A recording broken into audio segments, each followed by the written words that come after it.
드디어 제 구독자가 1000명이 됐습니다. 사실 유튜브에서 1000명이 그렇게 큰 숫자는 아니지만 저는 이렇게까지 커질지 전혀 상상하지 못했고, 심지어 뭐 친구들이 보는 일기장 수준으로 생각했어가지고 뭔가 이만큼의 관심이 약간 당황스럽긴 하네요. 갑자기 여튼 그렇습니다. 그래서 뭔가 Q&A를 해보면 좋겠다 이렇게 생각이 들어서 준비해보게 됐습니다. 제가 박찬호 재질이 조금 있어서 말이 조금 길어질 수 있지만 알아서 이게 원하는 질문만 답장을 보시길 바래요. 대충 4가지의 카테고리가 있는데 뭐 대입이랑 재수, 공부를 어떻게 했었는지, 뭐 성적은 어땠는지, 학교는 어떻게 갔는지 이런 거 물어보는 게 첫 번째고, 이거 지금 뭐 제 의대 친구들이나 뭐 일하고 있는 사람들은 전혀 궁금하지 않거든요. 그래서 완전 분리해서 얘기할 거고, 두 번째는 대학 생활, 뭐 애들이랑은 어떻게 친해졌는지, 대학 동안 힘들지 않았는지, 그리고 세 번째는 병원 생활, 지금 병원 인턴 생활하는 거, 내가 병원을 결정한 이유, 뭐 앞으로 어디 갈 건지 이런 거 세 번째, 네 번째는 지금 유튜브 관련하는 거, 그리고 다섯 번째는 그냥 별 카테고리는 없는 저희 일상과 관련된 얘기들이 있습니다. 한 번에 이 모든 걸 다 같이 찍지는 못할 것 같고 좀 카테고리별로, 질문별로 나눠서 찍을 건데, 어차피 질문별로 이거 시간을 적어 놓을 거라서 그거 원하는 거 체크하시면 될 것 같아요. 이제 Q&A 시작합니다. 첫 번째, 재수할 때 하루 루틴이랑 공부 커리큘럼. 진짜 죄송한데 제가 2015년 수능을 치고 대학을 갔으니까 2014년이 재수 때 와가지고 기억이 안 나요. 기억이 안 나고, 얼마 전까지만 해도 플래너가 있었던 걸 봤던 것 같은데 이거 뭐 봐봤자 뭐하냐 해서 다 버렸어요. 다 버려서 아무것도 없고, 네, 없습니다. 그래서 기억이 잘 안 나는데, 일단 뭐 재수 관련해서, 재수 학원은 대구에서 다녔고요. 집에서 그냥 왔다 갔다 하면서 다녔어요. 그래서 아침 6시에 일어나서 아침을 먹고 출발해서 8시 반까지 뭐 학원을 도착해서 그냥 공부를 했던 기억은 나네요. 그리고 재수학원에 가면 수업이 있기 때문에 그 과목별로 맞는 수업을 들었고, 수업을 다 듣고 야자를 하고 10시에 보통 마쳤는데 10시에 맞춰서 집에 도착하면 11시였거든요. 그래서 11시부터 운동을 했어요. 1시간 정도. 그 줄넘기를 뭐 한 1000개, 2000개씩 뛰었는데, 이거는 뭐 초반부터 한 건 아니고 한 6월쯤 넘어가다 보니까 체력이 너무 딸리는 것 같아서 이거 조금 운동을 해야겠다 싶어서 그때부터 줄넘기를 조금 하고 집에 들어오고 그랬습니다. 그리고 공부 커리큘럼이란 건 따로 없는 게 약간 이상하게 들릴 수도 있는데, 저는 재수 때 공부가 진짜 재밌었거든요. 왜냐면 고등학교 때 이 학군이라고 해야 되나? 이 지역이 공부에 엄청난 욕심은 없는 쌤들도 그 시절에 인제대 의대를 모르던 시절이었으니까, 그리고 그냥 전에 따놓으면 좋으니까 하는 내신만 되는 대로 공부를 했고, 그래서 수능은 망했어요. 2, 3, 4, 1 뭐 이랬나? 하여튼 2등급도 있고 4등급도 있고 그래가지고 수능은 망했고, 그리고 재수학원을 딱 갔는데 이제 세상에 이걸 이렇게 가르쳐? 하는 내용들이 너무 많고, 재수하는 한 해 동안 진짜 배운 내용 자체가 많았어요.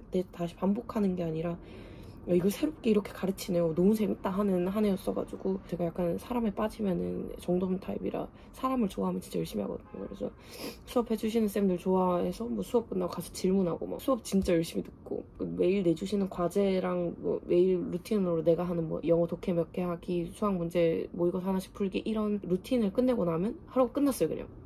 그러니까 뭔가 너무 재밌어서 열심히 해서 모의고사 성적도 진짜 쭉쭉 오르고, 마지막에는 한 초중반부터 390 정도가 계속 나왔던 것 같아요, 모의고사가. 그래서 나 이러다 서울대 가나? 뭐 이렇게 생각이 들 정도로 모든 재수하는 애들이 이렇게 생각했다 하더라고요. 그래서 뭔가 사람이 조금 된다 싶으니까 조금 더 열심히 하게 돼서, 그래서 딱히 재수할 땐 지치지 않았어요. 그렇다고 수능을 잘 쳤으면은 더 좋은 학교를 갔겠다. 제 현역 때 수능이 리얼 불수능이었어가지고 그거에 대비해서 열심히 했는데, 1호 수능은 리얼 미온수급의 물수능, 그때 다 합쳐서 4개인가 틀렸는데 국어 2등급, 수학 2등급, 뭐 영어랑 과탐이랑 다 그나마 1등급을 맞아서 인제대를 최저를 맞춰서 겨우 갔고, 삐끗하면 한 번 더 할 뻔했네요. 그래서 내신 성적은 3학년 1학기 기준으로는 1.17, 2학기까지 넣으면 1.15 정도였나? 근데 그 완전 내신만 보는 학교들에서는 1.0몇으로 끊겼다는 거기도 있던데, 이제는 뭔가 면접의 비중이 높고 성적 비중 자체가 조금 낮은 편이어서 괜찮았던 것 같아요. 면접을 1시간씩 보고 그랬던 학교라서. 그렇고요. 고등학교 때 뭐 공부를 얼마나 잘 하셨냐, 뭐 고등학교 땐 잘하지 못했습니다. 내신을 잘 따놓은 게 운이 좋아서 그 다음에 수시로 가긴 했지만 정시 성적 자체가 좋진 않았어요. 뭐 공부에 관한 것은 얼마 전에 공부하신 분들에게 물어보는 게 더 좋을 것 같아요. 저는 너무 늙었네요. 죄송합니다. 대학 다니면서 좀 공부에 대한 열정을 잃어서 공부하는 방법을 까먹었어요.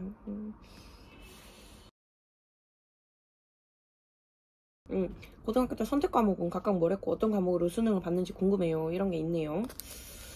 저 이 옛날 시절을 얘기를 해도 도움이 되나요? 잘 모르겠지만 고등학교 때 선택 과목은 생원, 생명과학원, 화학원 했습니다. 저는 서울대에 큰 미련은 없었기 때문에 투는 하지 않았고요. 의대가 처음부터 고등학교 때부터는 목표였어서 수능도 그렇게 봤습니다. 사실은 물리에 좀 관심 많았어가지고 처음에 고등학교 2학년 때 반을 선택 과목에 따라서 반이 나뉘어요. 근데 물리 반이 없어졌어요. 저는 여고였고 물리 하려는 애가 7명이었나? 쌤이 최소한 15명 만들라 하셨는데 실패했습니다. 의대 공부 많이 힘드나요? 그리고 왜 의사가 되고 싶으셨나요? 이게 왜 대입에 들어갔냐면 대입 원서 접수하는 거랑 좀 관련이 있어가지고 대입에 넣었습니다. 의사가 되고 싶었다는 생각은 진짜 하찮거든요. 이유는 외과의사 봉다리랑 뉴아트라는 드라마를 제가 너무 좋아해가지고 이게 서전에 대한 뽕이 진짜 와, 나 수술해야겠는데? 너무 멋있는데? 해가지고 관심 가졌고요. 처음 관심은 그렇고 사실 너무 제가 약간 취미생활도 많고 하고 싶은 것들이 좀 많은 하고싶이 타입이라 그 대학도 조금 고민을 많이 했습니다. 왜냐면 진짜 다방면이라서 컴퓨터 쪽도 관심 있었고 건축, 기계, 뭐 수학 교사, 뭐 의료 관련 분야는 다 하고 싶고 뭐 이래가지고 사실 건축 인테리어에도 관심이 조금 있었어가지고 실제로 현역 때는 건축 인테리어에도 원서를 냈었어요. 근데 그 당시 아빠가 건축하고 싶으면 서울대 가라고 해가지고 서울대 냈는데 떨어졌습니다. 그래서 못 갔고요.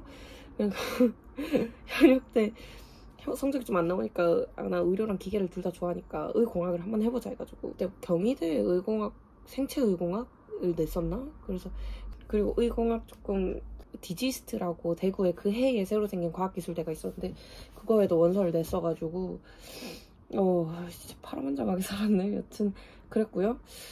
디지스트는 재수학을 시작했는데 붙었다고 연락이 왔어요. 그게 후기 지원이었어가지고 그때 이미 공부에 약간 나 공부 너무 재밌고 잘 맞다 이렇게 미쳐있을 시절에 연락이 와가지고 한 해 더 해보고 해도 되지 않나? 그래서 공부 진짜 재미있게 1년 후회 없이 해보고 그때 나한테 주어진 성적에 맞게 대학 가자 이렇게 하고 싶은 건 많으니까 그러면은 후회 없이 공부를 하고 나면 뭘 해도 후회가 없겠다 해서 공부를 그냥 1년을 더 해보기로 했고 그 공부를 하면서 느꼈던 거는 뭐 건축이나 컴퓨터나 기계나 이런 거는 뭐 전문적으로 배울 수는 없어도 사실 취미로 어느 정도는 할 수 있는 부분이었거든요. 제 기준에서는. 왜냐면 건축 인테리어는 그 프로그램 깔아서 뭐 해보기도 하고 그래서. 근데 의사는 취미로 못하니까 뭔가 최고 목표는 의대로 잡고 안 되면 다른 것도 해보자 뭔가 그런 걸로 됐던 것 같아요. 그리고 다행히도 성적이 잘 나와서 의대를 갔고 의대를 간 건 그렇게 갔고요. 좋은 의사가 되고 싶다는 생각은 학교를 거치면서 CMF라고 기독교 동아리가 있는데 거기서 의료 선교를 저희끼리 갔어요. 캄보디아도 가고 미얀마도 가고 뭔가 의료 선교들을 가면서 의사라는 직업이 정말 귀하고 감사한 직업이구나라는 생각을 좀 많이 했고 의료라는 게 이 사람들한테는 진짜 귀한 거구나 누군가에게는 진짜 필요한 일이구나라는 거를 생각을 해서 의사라는 거를 막 하면 안 되겠구나 조금 좋은 의사가 돼야겠구나를 점점 생각을 했던 것 같고요. 그래서 뭔가 선교에 대한 생각은 지금까지도 있습니다. 참 의사라는 직업에 사명감을 가지고 일해야겠다고 생각을 하지만 여기는 지금은 한국이고 전 늘 화가 나요. 한국 사람들 미안. 그리고 세 번째, 의대 가려면 돈이 많아야 되나요? 네. 많으면 좋습니다. 근데 저는 일단 돈이 없었고요. 부모님이 대학 생활을 할 비용 정도는 대주실 수 있는 여유가 있는 분들이어서 생활비는 받으면서 살았고 근데 등록금은 저희 가족들은 자기 등록금은 알아서 해결하자 주의 거기 때문에 지금 빚이 일단 학자금만 6천만 원이네요. 그리고 6천이면 6년인데 1년은 1,000이잖아요. 1년 한 학기에 거의 1,000인 학교들도 있어가지고 저희 학교가 진짜 싼 건데 6년을 해서 6천만 원이 지금 쌓여있고, 근데 의사가 되면 이 정도는 쉽게 갚는 것 같습니다. 그래서 돈이 없어서 의대를 못 가는 건 아닌 것 같고, 사실 의대라는 이름으로 과외도 할 수 있고 생활비도 벌려면 충분히 벌 수 있어요. 의사가 되려고 돈은 많이 들지만 먹고 살 수는 있을 것 같아요. 빚 갚으면서.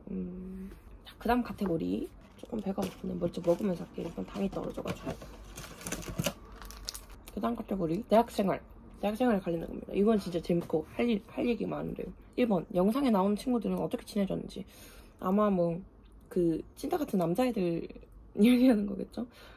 걔네 이름 둘 다 요한이고, 이름 들으면 알겠지만 요한 교회 기독 애들이고, 이 얘기를 하려면 제가 CMF를 열심히 하게 된 계기부터 조금 말을 해봐야 될 것 같아요. 1학년 때부터 CMF라고 의치한간끼리 모여서 기독교 동아리를 하는, 들어가자마자 저는 원래 교회를 다녔어서 등록은 했는데 1학년 1학기에 교회 나갈 생각이 없어져가지고 한 학기 동안 안 나갔거든요. 그래서 선배들이랑도 그 뭔지 알죠?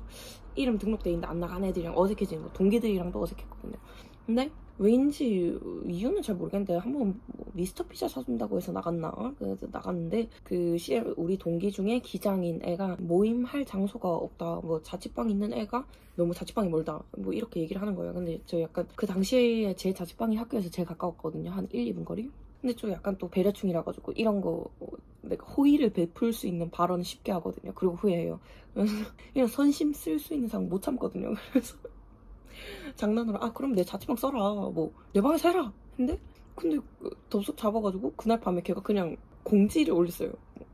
앞으로 모임 장소 김정인 방, 이렇게 공지를 올렸던 기장애가 이요한입니다. 그래서 와, 그때 속으로 얘 얄짤없네, 진짜 나랑 성격 비슷하다, 이렇게 뭐 생각만 하고 있었는데, 그러고는 뭐 모임이다 뭐다 자꾸 제 자취방에 다들 모이고, 어쩔 수 없이 그 대학교 1학년 때는 자취방에 있는 애들을 중심으로 친해지는데, 왜냐면 학교 뭐 건물이 여기 있으면 우리 기숙사는 여기 있었거든요. 기숙사 이까지 갈 수가 없어가지고 여기서 여기 바로 밑에 있는 제 자취방에 오는 게 편했기 때문에 뭐 공강 때나 뭐 밥 먹을 때나, 뭐 정확히 친해진 이유는 잘 모르겠는데 뭐 원래 친친은 큰 계기 없이 친해지잖아요.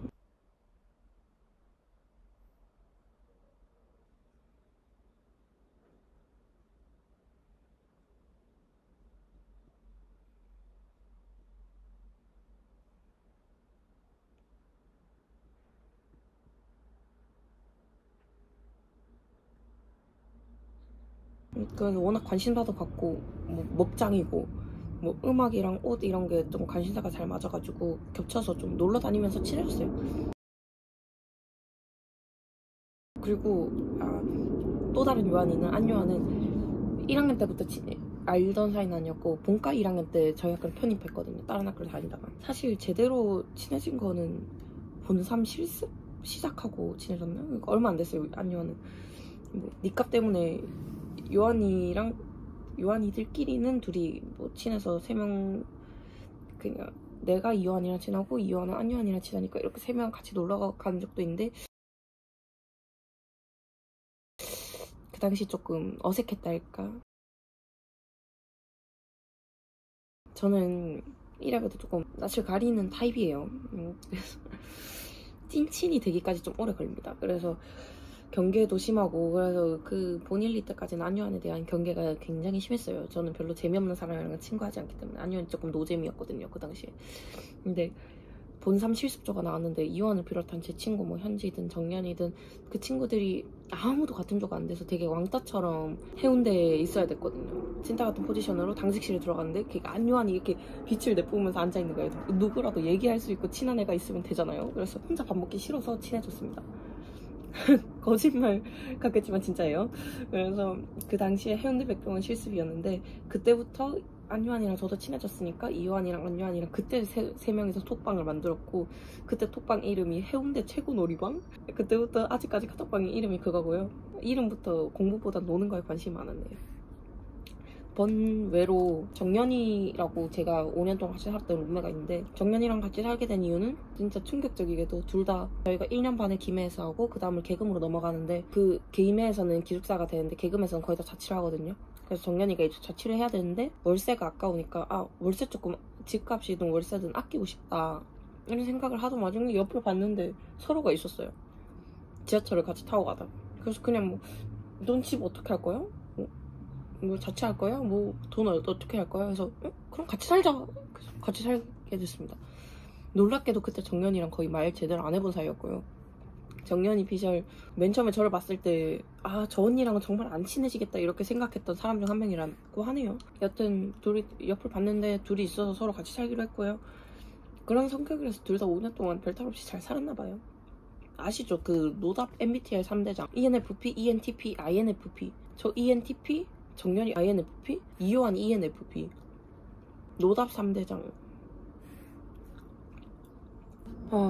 이거를 여기 넣었어요. 그만두고 싶은 순간이 많으셨을 텐데 포기하지 않았던 결정적인 이유가 있나요?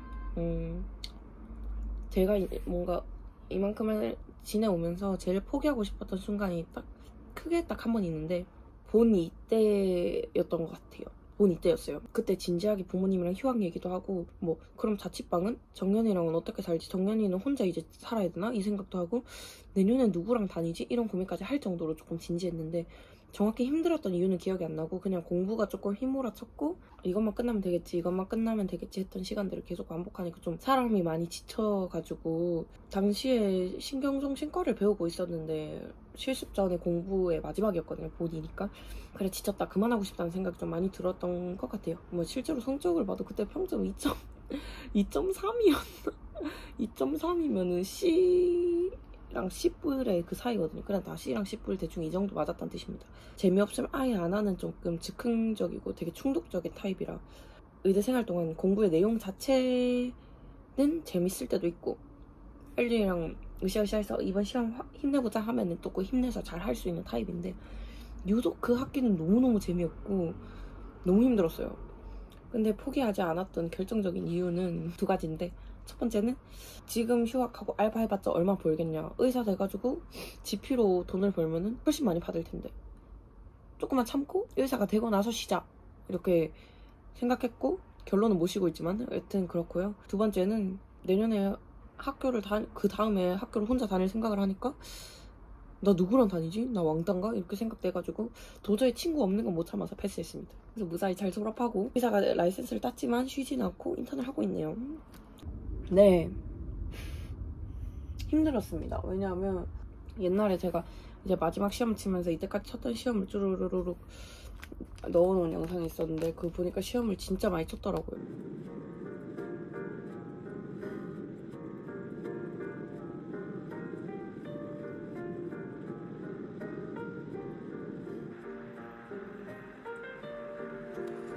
왜냐면 보통 중간 기말 이런 개념이 아니라 의대는 보통 블럭제라고 해서 블럭 과목이 4주 동안 공부하면 4주 뒤에 시험을 치는 거예요. 마지막에.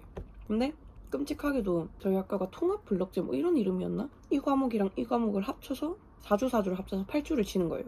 그럼 마지막에 8주 동안 내용이 누적되거든요. 그래서 사람이 4주를 치고 그 다음 4주를 치면 앞에 거를 대충 까먹고 뒤에 거를 집중하면 되는데 분량 자체가 진짜 너무 많았고 근데 저는 약간 하나에 꽂히면 정도 없이 하는 타입이라서 의대에서 배우는 건 주로 내과 과목인데 신장내과 이런 거에 좀 미쳐 있었거든요. 사구체 사실 애들은 신장내과 조금 힘들어하는 애들도 많았는데 저는 신장내과 진짜 재밌었거든요. 그런 거는 좀 미친 듯이 하고 앞에서 말했듯이 신경정신과 이런 거 약, 신경회로 아예 안 했습니다.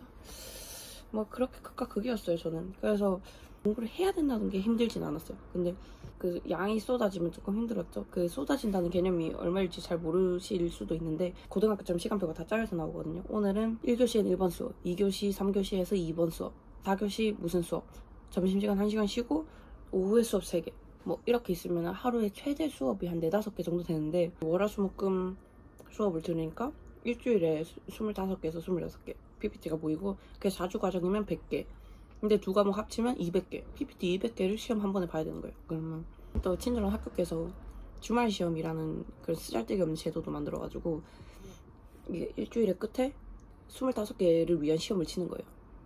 미친 학교죠. 그냥 매주 시험을 쳤어요. 그래서 이 시험이 쪽지 시험처럼 들릴 수도 있는데 그냥 시험지의 시험입니다. 그래서 매주 뭐 1-2주마다 한 번씩 시험을 치고 과정말 시험도 치고 그러면 이제 유급을 할지 제시를 칠지 뭐 그런 게 결정되는 그냥 끔찍한 국시 준비 팁이나 의대 공부 팁 같은 거 물어보시는 분도 있었어요. 그러면은 없음. 진짜 남들 하는 만큼만 하면 되는데요. 남들이 다 매일 공부합니다. 근데 저는 이거 여기 내리다 보면 공부 영상 같은 거 있거든요. 하루에 한 10시간, 8시간에서 10시간 정도는 공부를 했고, 저는 막상 공부를 하면 공부에 조금 욕심이 있는 타입이라서 시작하기가 어렵지 하면 열심히 하거든요. 그래서 막판에 좀 성적을 잘 받고 싶다는 생각을 많이 했어서 공부를 뭐 딱히 힘들어하지 않고 공부를 했습니다. 그래서 아주 하기 싫습니다. 국시 준비 팁은 그냥 너무 촉박하게 하지 않는다? 국시를 준비하는 와중에 중간중간 지친 학교 모의고사, 뭐 전공 모의고사 같은 게 있는데 그것들이 정작 국시가 아니라고 열심히 안 치면 내 실력이 쌓이지 않는다. 그것들을 미리미리 조금씩 준비해서 내가 어디서 부족했는지 분야를 좀 확실히 파악하고 나면은 마지막에 국시 정리할 때 좀 도움이 많이 되는 것 같아요. 라고 별로 못 친 애가 얘기했습니다. 자, 그 다음에 세 번째 카테고리는 병원 생활입니다. 병원 생활에서 보통 자주들 물었던 거는 나중에 어느 과 가고 싶으신가요? 저는 뭔가 내내 들었던 생각은 실습을 돌면서 되게 1차 진료를 보고 싶다는 생각을 많이 했어요. 1차, 2차, 3차 진료가 있는데 원래 이상적인 의료라는 건 1차에서 진료를 먼저 보고 1차에서 해결이 가능한 환자는 1차에서 끝. 그 다음에 그 상급 병원으로 2차 병원에서 봐야 할 환자들을 전원을 시켜서 의뢰를 하거나 전원을 시켜서 2차에서 보고 2차에서 못 보겠다 하는 환자를 3차에서 보는 게 이상적인 의료 전달책입니다. 우리가 예방의학이나 이런 시간에서 많이 배웠거든요. 그런 걸 보면서 참 난 1차에서 해결할 수 있는 환자들을 해결하는 게 해결이라고 말하는 게 조금 웃긴데 뭐 1차에서 보는 환자들은 대체로 뭐 당뇨, 고혈압 그러니까 급성기에 심각한 질환은 아니지만 꾸준히 관리해야 하는 그런 의사가 되고 싶다는 생각을 좀 많이 했어요. 왜냐하면 그 지역의 사람들과 다 같이 그 유대관계를 형성하면서 뭔가 그 환자들의 건강 상태를 같이 체크하고 싶다는 생각을 조금 늘 하고 있어가지고 사실 그래서 1차 진료를 하고 싶었기 때문에 그 생각을 안고서 의사가 됐고 그래서 가정의학과랑 내과 중에서 조금 고민을 많이 했습니다. 왜냐면 가정의학과가 그 취지에 가장 잘 맞는 1차 진료과고 내과는 어쨌든 우리가 제일 많이 보는 질환군이니까 둘 다 그 레지던트 기간은 3년이거든요. 같은 3년이라면 뭔가 한 분야라도 조금 더 깊게 배우는 게 좋을 것 같기도 하고 사실 가정의학과라는 걸 모르는 분들도 많이 계시고 정확히 뭘 하는지 뭔가 그런 인식 개선을 이겨내 나갈 힘이 없어서 그냥 내과라는 큰 과를 등에 업고 가기로 했습니다. 이 병원 들어오면서부터 내과 어플라이를 하고 들어왔는데 다행히도 돌면서 내과가 싫어지진 않았어요. 근데 좀 이런 질문도 들었거든요. 나중에 피하고 싶은 과는 있냐? 그러면 가장 피하고 싶은 과는 모든 수술을 하는 과입니다. 저는 앞에서는 그렇게 뭐 외과에서 온다리 뭐 뉴아트 이런 거 얘기했지만 저는 수술은 못 하겠더라고요. 그 허리도 너무 아프고 건강도 너무 안 좋고 자세도 이게 진짜 너무 안 좋아지는 것 같고 그래서 저는 수술과는 못 할 것 같습니다. 손재주도 그렇게 좋진 않아요. 그리고 질문이 하나 더 있었어요. 영업당하는 과는? 이런 거 있었는데 없습니다. 저는 그렇게 뛰어난 인재가 아니기 때문에 영업당하는 과는 없고요. 그냥 내과라도 뽑아주시면 감사하게 가야 됩니다. 생각보다 이제 내과가 인기가 많아져가지고 우리 자교인 부산백병원도 내과가 경쟁이고 저희 병원도 지금 암호 원내에서도 그 경쟁 될 것 같긴 한데 인원이 모자라지 않거든요. 그래서 조금 긴장하고 있습니다. 뭔가 불안해서. 졸업 후에 병원 지원은 어떻게 되나요? 일단 정리를 하자면 저는 인제대학교를 졸업을 했고 인제대학교에서 저는 백병원 말고 다른 대구에 있는 병원을 선택했습니다. 보통 뭐 인제대 경우를 예로 들자면 인제대를 졸업했다고 해서 백병원은 가는 건 아니에요. 그건 제 케이스를 봐서도 알겠지만 병원이란 거는 학교랑 연관이 돼 있긴 하지만 별개입니다. 학교를 어디를 졸업했든 수련 병원은 원하는 곳을 지원해서 원서를 내는 방식이고 한 번에 한 곳에 병원을 넣어요. 그래서 대부분의 병원이 모집 시기도 같고 원서 접수나 면접 시기도 같아서 일부러 좀 그렇게 맞춘 것 같은데 그래서 한 병원밖에 지원을 못하고 그 병원이 떨어지면 1년을 보통 쉬거나 해야 돼요. 후기 지원이 있지 않은 이상. 자교병원이라는 것은 뭔가 학교를 졸업했다고 자동으로 연결되는 건 아니지만 인턴 지원을 할 때 보통 자교 우대를 해줍니다. 왜냐하면 병원 입장에서는 그 인턴을 그 자교 좋은 병원으로 연결시켜준다는 이미지가 사실 대입 성적을 조금 결정할 수 있기 때문에 어쩔 수 없이 좀 그런 영향력이 있어요. 뭐 100%는 아니고 그래도 같은 등급이라면 자교를 뽑아주는 그런 분위기인 것 같습니다. 근데 대학병원마다 분위기가 좀 다르고요. 저희 병원은 자교를 많이 우대를 해주는 편이고 근데 자교생이라도 다른 병원은 성적이 안 좋으면 떨어뜨리는 경우도 있고 타교생 중에 성적을 좋은 사람을 먼저 받는 경우도 있습니다. 뭐 병원 입장에서는 무조건 똑똑한 사람 받겠다 이런 생각일 수 있죠. 사실 내신이랑 국시 다 1등급씩 받아놓으면 못 가는 병원은 없습니다. 저는 저의 경우에는 학교 졸업하고 일반 종합병원으로 인턴을 들어왔어요. 수련병원이긴 하지만 수련병원이라는 거는 인턴이랑 레지던트를 교육을 시켜주는 병원을 의미합니다. 모든 병원이 수련병원은 아니기 때문에 어떤 병원이 수련병원인지 인턴은 얼마 받는지 그리고 레지던트는 몇 명을 뽑는지 이런 걸 한번 알아보시면 좋을 것 같아요. 저는 뭔가 앞서 말했듯이 1차 진료가 목적이었기 때문에 좀 대학병원에서 너무 깊고 세세한 환자군을 배우기보다는 병원에서 일반적인 질환의 환자들을 조금 많이 보고 싶다는 생각도 있어서 2차 병원으로 왔어요. 사실 2차 병원 치고는 거의 3차 병원급 규모이긴 한데요. 병상이나 응급실에서 일할 때도 그렇고 환자군이 조금 경한 환자군이 많은 것 같긴 해요. 자교병원에 남았을 때 장단점이 있나요? 이런 건데 저 이거 진짜 많이 느껴요. 장점도 있고 단점도 있어요 분명히. 근데 장점은 일단 병원을 가면 아는 사람이 많아요. 왜냐하면 학교생활 계속 같이 했던 선배들이 거의 병원에 남아있어서 친하고 좋아했던 선배들은 여전히 친하기 때문에 도움도 많이 받고 내가 선배의 입장이 되어서도 후배들이 많이 들어오면 후배들의 도움을 좀 받을 수 있어서 좋아요. 왜냐면 뭐 나쁜 말로 하면 일을 시키는 거지만 사실 뭐 친한 사이에 그런 거 조금 도와주고 하는 거는 큰 문제는 안 되니까요. 저는 오히려 아예 좀 새로운 환경에서 더 이상 아는 사람들 말고 새로운 사람들과 새로운 관계를 조금 해보고 싶다는 마음이 좀 있었어요. 왜냐하면 의사 사회가 진짜 작아서 좁고 작아서 뭐 하나 하면은 그 안에서 다 퍼지거든요. 근데 뭔가 내가 이 백병원 사회를 조금 벗어나 보고 싶다는 생각을 해서 실습을 하도 백병원을 여러 군데 다니기도 했고 저는 뭐 원래 있던 병원 사람들과 동기들과 뭐 사이가 나쁜 건 아니었지만 내가 보고 있는 세상을 조금 넓히고 싶다는 생각에서 병원을 옮긴 거였고 뭐 그럴 거면 서울을 갔어야 했을까요? 뭐 잘 모르겠지만 다른 병원 가는 것의 장점은 그렇고요. 단점은 시스템이 완전 다 새로 배워야 합니다.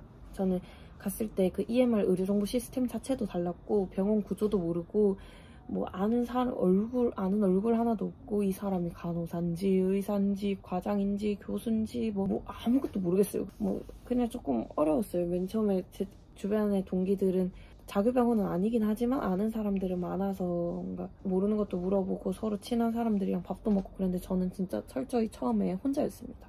그것이 조금 외로웠으나 이제는 애들이랑 친해져서 괜찮아요. 어느 정도 새로운 환경에 적응할 수 있는 성격이고 내가 그런 거를 도전하길 좋아한다 하면은 타교병원을 가보시는 거를 추천해요. 뭐 대학병원 아니더라도 어디든 그냥 크게 힘들지 않습니다. 그 시스템에 적응하는 건 1, 2주면 되고 사람들한테 적응하는 건 한두 달이면 되는 것 같아요. 그리고 자교병원에 사실 가는 가장 큰 이유는 과 어레인지 때문이라 해야 되나? 학생 때부터 교수님한테 미리 좀 잘 보일 수가 있죠. 실습 돌 때부터 교수님 저는 여기 꼭 오고 싶습니다. 뭐 그러면 사실 옛날부터 오고 싶어 하는데 밉보일 이유가 없잖아요. 뭔가 그런 식으로 조금 점수를 딸 수 있다는 점.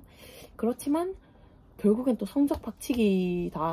뭐 성적이 좋으면 못 들을 과는 없다. 뭐 이렇게 백 봐줄 때 그 과 인턴 콜폰을 가지고 있는 건가요? 이거는 만약에 내가 어떤 과를 하고 있는데 내가 지금 콜을 받지 못한다 하면은 내 콜을 대신 받아줄 사람을 백콜이라고 합니다. 근데 백콜의 기준은 진짜 병원마다 다른 게 저희는 수술방을 들어가거나 뭐 그러면은 그동안 콜을 받을 수가 없으니까 그냥 폰을 백콜한테 맡기고 수술방을 들어가요. 그러면은 백콜이 수술방 들어간 애의 병동일까지 같이 해주는 거예요. 사실 뭐 미뤄둘 수도 있는데 웬만하면 저희는 콜 받으면 다 같이 해주고요. 그렇게 백콜을 봐줘야 하는 과들은 뭐 외과, 흉부외과, 산부인과 이렇게 수술방에 들어가야 하는 과들인데 걔네는 원래 좀 저희가 병동콜이 많지는 않아서 내과들이 좀 병동콜이 많거든요. 그래서 백콜을 맡아도 괜찮습니다. 근데 하나 뭐 끔찍했던 상황을 하나 말해보자면 3월에 내과 인턴 하던 시절 3월이면 인턴한 지 2, 3주 됐을 때거든요.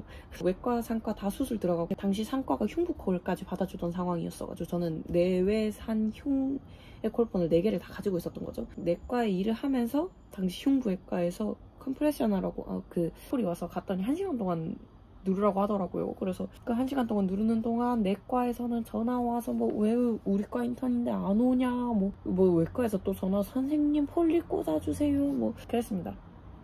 근데 이거는 진짜 드문 케이스고 병원마다 좀 폐콜 시스템이 너무나 달라가지고 이거를 예시로 드는 게 좀 맞나 싶긴 한데, 왜냐면 콜폰을 주머니에 넣어놓고 콜을 꾸어놓고 있다가 안 받는 애들도 있고 뭐 그렇습니다. 그리고 네 번째, 콜 대기할 때 콜 못 받을까봐 푹 못 잘 것 같아요. 3월에 제가 딱 그랬습니다. 3월에 맨 처음 인턴일기 이런 거 보면 뭐 소화도 잘 안 되고 뭐 잠도 잘 못 자고 뭐 엄청 걱정이 많다. 내가 뭐 잘할 수 있을까. 콜보다도 CPR 방송을 못 들을까봐 좀 엄청 손잠을 잤어요. 왜냐면 진짜 맨 처음에 한번 CPR 방송을 제대로 못 들어가지고, 근데 저는 여자 당직실에서 잤는데 그때 여자 당직실에 저밖에 없었거든요. 그래서 그때 한번 CPR 방송을 저희는 뭐 닥터 CPR, 서감 몇 호, 닥터 CPR 이런 식으로 알려주는데 그거를 마지막에 닥터 CPR만 들은 거예요. 어딘지를 못 듣고. 그래서 그때 엄청 놀라고 애들한테 카톡해서 어디냐 해서 뭐 늦게 뛰어가고 뭐 그랬던 적이 한 번 있네요. 근데 인간은 굉장히 적응의 동물이고 당직실에서 애들 아무리 떠들어도 잘 자는데 이제는 내 전화 알림은 5초도 안 돼서 깹니다. 그리고 그 사이에는 엄청 푹 잘 수 있어요. 그리고 이제는 자다가 전화 와서 깨면 짜증나거든요. 푹 자다가 깨서. 처음에 선잠 자더라도 걱정 안 해도 될 것 같고 금방 적응하니까. 전화 때문에 못 깨는 애들은 거의 못 봤어요. 뭐 멘탈이 나가거나 스트레스 받는 상황에서 어떻게 대처하나. 가끔 병원에서 일할 때 조금 이런 경우가 있어요. 왜냐면 내 의도와는 다르게 뭐 혼났거나 변명을 할 상황이 안 돼서 속에서 부글부글 끓을 때 뭐 이럴 때가 종종 있는데, 요새는 당직실 문을 열고 화를 한번 내고 나면, 애들한테 화를 한번 내고 나면 풀려요. 저는. 왜냐면 그걸 같이 공감해주는 사람들이 있기 때문에. 자, 이제 그 다음 카테고리, 유튜브 자체에 대한 카테고리입니다. 첫 번째, 저번 영상 이후로 정희님께 구독하는 사람이 늘었나요? 정희님이라는 게 되게 어색하네. 네, 왜인지 늘었습니다. 더 특별한 영상도 아니었던 것 같은데, 아마도 제 생각에는 저희 병원 사람들이 이제 하나둘씩 알게 돼가지고, 심지어 과장님들도 알고 계시고, 저는 조금 뭔가 어느 정도까지 사실대로 브이로그를 해야 할지 조금 고민이 되고, 좀 부담스러운 며칠을 보냈습니다. 뭔가 정형외과 영상 때부터인가 뭐 절대적인 구독자 수도 늘었고, 이제 뭐 응급실에서 쌤들 인사가 쌤 유튜브 잘 보고 있어요 뭐 그런 거예요. 늘 이게 제가 약간의 관종의 마음이 있어서 좀 좋긴 하거든요. 좋은데 부담스러워요. 그러니까 내가 아는 사람들 말고 내가 모르는 사람들만 구독했으면 좋겠는 마음? 좀 조용할까요? 팬 애칭이 무엇인가요? 저 그런 거 없습니다. 저 얼마 전에 1000명 겨우 돼가지고 저 팬 애칭 같은 거 없고요. 저는 모든 사람들을 뭐 선생님님들 이렇게 부르기 때문에 아직 그런 건 안 정해봤고, 언제가 한 10,000명 되면 생각해볼게요. 아직은 너무 쪼렙 아닌가요? 그 다음에 마지막 카테고리, 일상 카테고리입니다. 별거 아닌 카테고리. 1번, 최근 느끼는 인생의 가장 큰 행복은 무엇인가요?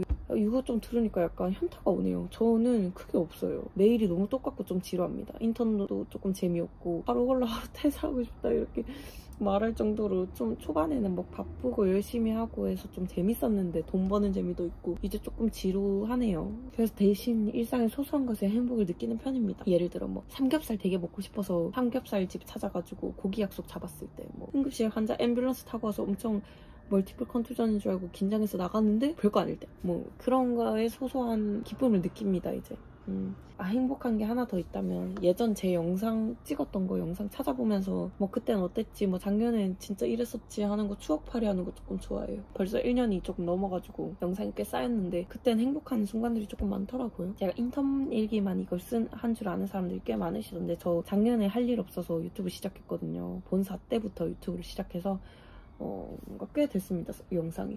두 번째, 가장 좋아하는 색은 무엇인가요? 저 노란색과 보라색을 좀 많이 좋아합니다.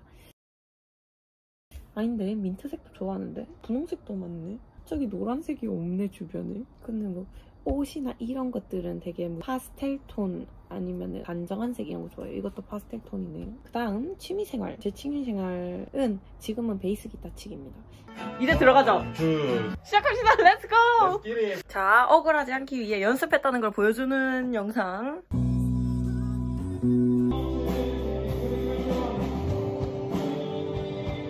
뭔가 계속 배우는 재미가 좀 있어요. 그리고 두 번째로는 필름 카메라 찍는 거. 필름 모아놨다가 좀 한 번에 인화하는 것 자체를 조금 좋아해가지고, 얼마 전에 인화했는데 뭐 얼마 전에 인한 건데 한 8개월 전 필름이 있더라고요. 그래서 막 그때는 저땐 졸업하기도 전인데 이런 생각도 들고 조금 추억도 있고 새롭네요. 그리고 한 달간의 휴가가 주어진다면 가장 하고 싶은 일 이런 거를 물어보셨는데 저는 당장 떠나고 싶습니다. 저는 무조건 한 달 뭔가 게스트하우스 알바 이런 거 좀 해보고 싶어요. 제주도에서. 좀 자연을 많이 사랑해서 풀, 물, 바다, 산 이런 거를 좀 보면 심신 안정이 되는 편이라서 웬만하면 조금 이 내가 살던 환경에서 벗어나서 무조건 새로운 환경에서 뭔가를 하고 싶어요. 혹시나 그 환경에서 가만히만 있어도 물만 바다만 바라보고 가만히 있기 이런 거 잘하거든요. 네, 그리고 네 번째, 가장 좋아하는 가수. 이거 너무 말하고 싶었네. 좋아하는 노래와 가수인데 가수를 좋아하면 저는 노래를 좋아하는 편이에요. 그래서 좀 여러 명 있는데 주로 어떤 노래들을 좋아하냐면 좀 되게 가사가 좋고 가사가 들리고 멜로디가 가사가 잘 어우러지는 그런 곡들을 좀 좋아해서 잔나비, 악통뮤지션, 아이유 이런 가수들을 좀 많이 좋아합니다. 원래 앨범이 하나 좋으면 그거를 전 트랙 다 듣는 타입이라 가지고 잔나비는 특히 좀 전설 앨범, 그 노란색 제일 유명한 앨범 있거든요. 그 앨범을 진짜 많이 좋아하고 거기서는 꿈과 책과 힘과 벽이라는 노래를 제일 좋아합니다. 근데 잔나비라는 그룹 자체도 좋아하고 그들이 쓴 노래들도 진짜 많이 좋아합니다. 그리고 두 번째, 악뮤를 좀 뭔가 K-POP 스타 시절부터 와 얘네 진짜 좋다 하면서 좋아했었는데 점점 앨범들이 진짜 고퀄리티가 돼가고 너무 노래를 세련되게 잘 만들어가지고 악뮤를 좀 많이 좋아하고요. 다 좋아하는데 지금은 제일 좋아하는 앨범은 항해. 최애곡은 항해 앨범에서는 프리덤이고 이번에 새로 나온 앨범에서는 벤치를 좀 많이 좋아합니다. 그리고 아이유는 그냥 아이유 싫어하는 사람 있나요? 싫어하는 사람은 없지만 꽃갈피 앨범을 좀 좋아하고 가을 아침 들으면서 출근하면 진짜 이상형 현재 연애 중 연애 경험 이런 거 물어봤는데 죄송한데요. 저는 약간 연애 이야기 이런 거 말하는 거 별로 안 좋아해가지고 현재 연애 중 연애 경험 이런 거는 말하지 않을 겁니다. 왜냐하면 남겨놓고 나중에 인생 어떻게 될지 모르기 때문에 그런 것들은 섣불리 말하지 않을 거예요. 그리고 이상형은 말해도 되겠죠? 일단은 저는 교회를 다니기 때문에 종교적 가치관이 부딪히지 않고 잘생긴 사람 좋아합니다. 잘생기고 웃긴 사람. 약간 이용진 같은 사람이 제 외적인 이상형이고요. 근데 여기서 잘생겼다는 건 기준이 조금 다르긴 한데 저는 조금 웃기고 재밌고 잘 맞으면 잘생겨 보이는 경향이 좀 있어요. 근데 사실 구체적인 기준이 좀 많아요. 눈 무쌍해 너무 마르진 않았으면 좋겠고 내가 웃기면 잘 웃어주거나 아니면 본인이 웃기거나 난 맛있는 거 같이 잘 먹으러 다니고 옷 구경 같이 다니고 그냥 요약하자면 친구처럼 편한데 내가 좋아하는 마음이 드는 사람이면 이상형입니다. 좋아하는 마음이 드는 게 제일 어렵네요. 저는 되게 친구처럼 지내는 남자애들이 많아가지고 이 마음이 잘 들지 않습니다. 웬만하면. 그리고 은연중 찾아오는 슬럼프를 극복하는 정인님만의 방법이 있나요? 이렇게 질문을 하나 주셨네요. 이건 그만두고 싶다고 생각했을 때의 질문이랑 조금 비슷한데 저는 슬럼프라고 생각하기도 전에 까먹어서 잘 모르겠습니다. 근데 그만두고 싶다고 생각했던 그 시절이 아마 저에게는 슬럼프였겠죠. 근데 대체로 잠시 참으면 흘러가더라고요. 그리고 그 참는 동안 아무것도 안 하면 안 돼요. 뭐라도 조금 몸을 움직이고 일어나서 활동을 하고 운동을 하고 뭔가 공부를 하고 내가 해야 할 것들을 하루하루 또 하다 보면은 지나가고 그러면 이제 좀 어느 정도 또다시 했던 것들을 돌아볼 수 있는 위치에 가 있게 돼요. 그러면은 내가 이것을 포기하지 않고 해온 이유가 조금 있겠구나에 대한 보람을 좀 느낄 수 있고 아까워서 못 그만둔다가 아니라 그래도 하면 되는구나 이 마인드로 조금 참고 하게 되는 것 같아요. 그래서 결국 휴학도 안 했고 그렇습니다. 네, 끝입니다. 제가 너무 구구절절 말이 많았죠? 근데 원하시는 것들 쏙쏙 꼽아서 보시고요. 저는 뭔가 생각보다 질문이 너무 많이 달려서 감사한 일주일이었습니다. 조금 힘들긴 하네요. 근데 좀 대입에 관한 질문이 많아서 제가 명확하게 답하지 못해 조금 미안한 마음이 있지만 그건 대입 전문가들한테 물어보시고요. 저는 미안합니다. 이번 주가 조금 매일 아침에 출근하고 정시 퇴근하고 연장 근무도 할 때도 있고 이런 과라서 조금 이걸 편집하고 찍을 시간이 좀 부족해서 좀 늦게 올리게 됐는데 뭐 어쨌든 구독해주신 여러분들 너무너무 감사합니다. 앞으로도 우리 잘해봐요. 인턴 열심히 하고 레지던트도 열심히 되고 열심히 해보겠습니다. 안녕.